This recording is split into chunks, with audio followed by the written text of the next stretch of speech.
অন্নপূর্ণা ভাণ্ডারের টাকা জুন মাসের ১ তারিখ থেকে দেওয়া চালু হয়ে যাবে।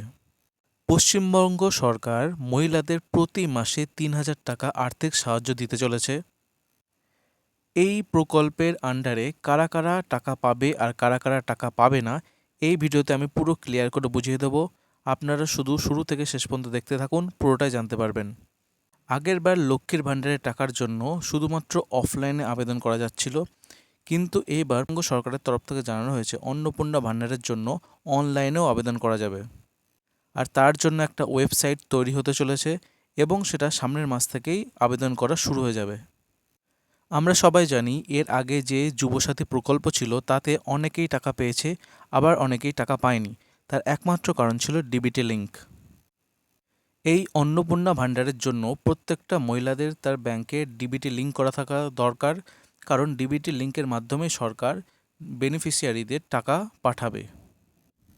আর যাদের ব্যাংকের অ্যাকাউন্টের সঙ্গে ডিবিটি লিঙ্ক করা থাকবে না, তারা এই প্রকল্পের থেকে কোনো টাকার সাহায্য পাবে না। তাই আপনাদের পরবর্তীকালে যাতে কোনো সমস্যা না হয়, তাই আগে থেকেই চেক করে নিতে হবে যে ব্যাংকের অ্যাকাউন্টের সাথে ডিবিটি লিঙ্ক করা আছে কিনা। আর যদি করা না থাকে আপনি অনলাইনেও করতে পারবেন বাড়ি থেকে, অথবা ব্যাংকে গিয়েও করতে পারবেন। তার আগে আপনাকে জানতে হবে আপনার অ্যাকাউন্টের সঙ্গে ডিবিটি লিঙ্ক করা আছে কিনা। এই ভিডিওতে আমি দেখাবো কিভাবে ব্যাংকের অ্যাকাউন্টের সাথে ডিবিটি লিঙ্ক করা আছে কিনা সেটা জানা যায়, তাও বাড়িতে বসেই। আমি মোবাইলের মাধ্যমে দেখাবো কিভাবে এটা চেক করা যায়। তো প্রথমে আমাদের ক্রোম ব্রাউজারটাকে ওপেন করে নিতে হবে। এরপরে সার্চ বারে গিয়ে এখানে শুধু টাইপ করব এনপিসিআই, তারপর সার্চ করব। প্রথমে যে লিঙ্কটা দেখতে পাবো সেটাকে ক্লিক করতে হবে। এবার আমরা এনপিসিআই এর সাইটে চলে এসেছি। যারা যারা ফোন থেকে দেখছেন তারা ফোনটাকে ডেস্কটপ মোডে অন করতে পারেন, যাতে পুরো কম্পিউটারের মতো দেখাবে স্ক্রিনটা, ফুল স্ক্রিনটা। তো এরপরে আমরা এখানে যে অপশনটা দেখতে পাচ্ছি কাস্টমার বলে, এই অপশনটাতে ক্লিক করব।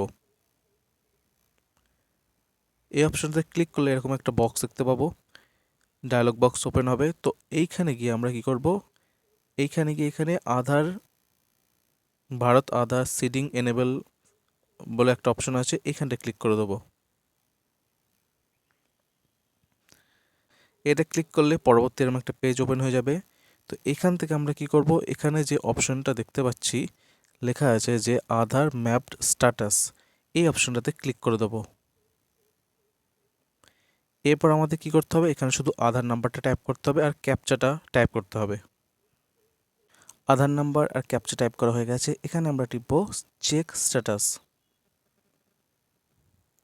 এরপরে আপনার যে নাম্বারটা দেওয়া আছে আধার কার্ডের সঙ্গে, সেই নাম্বারে একটা ওটিপি আসবে, সেই ওটিপিটা এখানে লিখতে হবে। ওটিপিটা লেখার পরে এখানে কনফার্ম অপশনটাতে ক্লিক করব। তারপর এরকম একটা পেজ দেখা যাবে, যেখানে দেখা যাবে যদি এনেবল করা থাকে তাহলে সেখানে এনেবল পর লেখা থাকবে, এখানে লেখা আছে এনেবল ফর ডিডিপি। আর কার কোন ব্যাংকে এনেবল করা আছে সেটাও এখানে দেখা যাবে। তো এইভাবে আপনারা আপনাদের ফোন থেকেই নিজেদের আধারটা কি এনেবল করা আছে কিনা, ডিটিপি লিঙ্ক করা আছে কিনা ব্যাংকের অ্যাকাউন্টের সাথে, সেটা আপনারা জানতে পারবেন। তাদের ডিটিপি লিঙ্ক করা নেই তারা কীভাবে করবেন সেটা আমি পরবর্তী ভিডিওতে আপনাদের দেখিয়ে দেবো।